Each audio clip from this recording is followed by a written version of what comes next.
مستانہ اپنے علاقے کا ایک مشہور حجام تھا، بے تکی شاعری کرتا تھا، قافیے اور ردیف سے ناواقف یہ خود ساختہ شاعر اپنے آپ کو غالب اور مومن کے برابر کا شاعر سمجھتا تھا۔ فیس بک پر اپنے الٹے سیدھے اشعار لگاتا اور انہیں اقبال کا اہم پلہ بتاتا، کبھی دکان پر اپنی کسی بے وزن غزل کو مرزا غالب کے معیار کا سمجھ کر سناتا اور ملازموں اور ادب سے ناواقف گاہکوں سے خوب داد سمیٹتا۔ اس علاقے میں مصافِ دلوی نام کے ایک شاعر بہت مشہور تھے۔ مصافِ دلوی تنہائی پسند آدمی تھے، انہیں لوگوں میں گھلنا ملنا پسند نہیں تھا، اس لیے اکثر لوگ ان کے صرف نام اور کلام ہی سے واقف تھے۔ چھوٹے 3 کپ چائے لا، ابھی لایا استاد، مستانے نے ابھی دکان کھولی تھی۔ اجو ٹی وی کھول دیکھو تو ذرا امریکہ میں کورونا کی اب کیا حالت ہے، کیوں استاد جی امریکہ جانے کا ارادہ ہے کیا؟ اجو نے کچوکا لگاتے ہوئے کہا، ارے احمق، وہاں میرا فیس بک فرینڈ مائیکل رہتا ہے نا۔ ارے واہ استاد، وہ تو بہت اچھی انگریزی بولتا ہوگا، لیکن تم مجھ سے کیسے بات کرتے ہو؟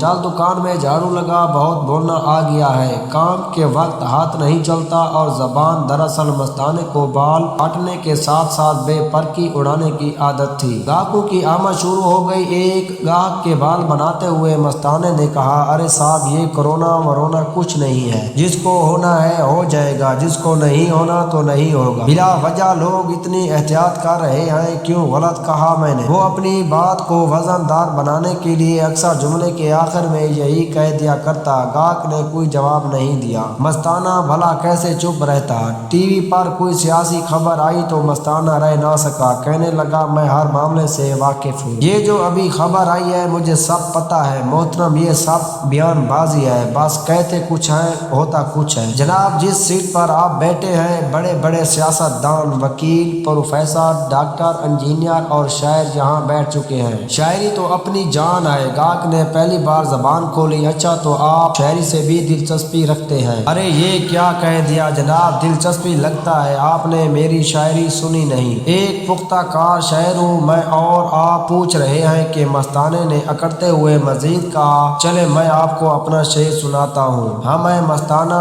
اور وہ بیگانہ، یا الہی ماجرا کیا ہے؟ گاہک نے جھٹ سے کہا، ارے یہ شاعر تو کچھ سنا سا لگ رہا ہے۔ ارے صاحب، میرے اشعار تو آپ کو اکثر دیواروں اور رکشوں، ٹرکوں اور بسوں کے پیچھے لکھے ہوئے ملیں گے۔ لوگ دور دور سے آ کر شعر مانگتے ہیں، میں ٹھہرا دریا دل و انسان اسی وقت شعر تیار کر کے دے دیتا ہوں، بیچاروں کا دل خوش ہو جاتا ہے۔ گاہک نے پوچھا، اچھا تم مصافِ دلوی کو جانتے ہو؟ ارے مسافر وہ تو بچہ ہے، میرے سامنے کئی دفعہ سمجھایا ہے اس کو اپنے قافیے ردیف درست کرے، لیکن میری مانتا کب ہے؟ وہ تو خاصا مشہور شاعر ہے۔ ارے جناب، شاعری کیا ہے، بس اس کا مصرع اس میں جوڑ دیا، یہ بھی کوئی شاعری ہے؟ شاعری کے اسرار و رموز تو مستانہ ہی جانتا ہے۔ کیوں بے اجو، غلط کہا کیا میں نے؟ اسی وقت ایک صاحب دکان میں داخل ہوا اور مستانہ جس شخص کے بال بنا رہا تھا اس سے دیکھ کر بولے، ارے مصافِ دلوی صاحب، اچھا ہوا آپ یہیں مل گئے، میں تو مشاعرے کی دعوت دینے آپ کو گھر جانے والا تھا۔ یہ سنتے ہی مستانہ حیرت کے عالم میں بولا، کیک کیا